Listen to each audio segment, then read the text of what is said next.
انت بتسمي مكان في الرواية بتاعتك، من احسن الطرق اللي ممكن تستخدمها هي البرين ستورمينج.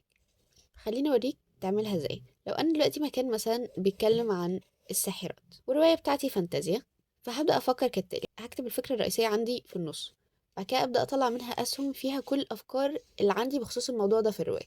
يعني مثلا الساحرات ممكن يكونوا قاعدين في عش، او المكان بتاعهم بسميه وكر، ممكن يكونوا عصبة ساحرات. ساحرات يعني ظلام، يعني سحر اسود، يعني عبث، يعني ممكن ساحرة تحول انسان لكلب مجرد العبث واللعب. ممكن يكونوا قاعدين في قصر لو هما اللي بيحكموا المكان. ساحرات لو انا عايزه اتريق على المكان بتاعهم مثلا ممكن اقول ان هو مستنقع، بلقح ان هو مثلا رائحتهم كريهه. ساحرات ممكن يكونوا عايشين في كهف، ممكن يكونوا جايين من الغرب، بيطيروا بمكانس طائره، عليهم اسطوره بتقول ان دماءهم مش زي بقيه البشر وانما دماء سوداء. ساحرات يعني دم، يعني حروب، يعني تحديات عشان يعرفوا مين اقوى ساحر في المنطقه. طيب، انا دلوقتي عايزه اسمي المكان، هبدا اني اميكس واماتش.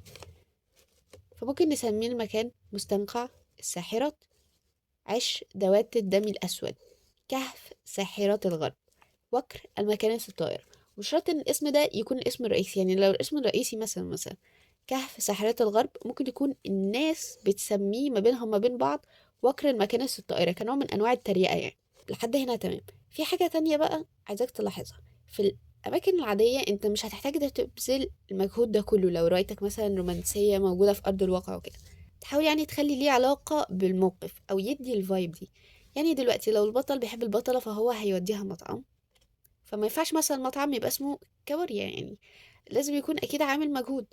فنحاول نخلي طالما هو الموقف ذات نفسه رومانسي، تحاول الاسم يكون رومانسي شوية.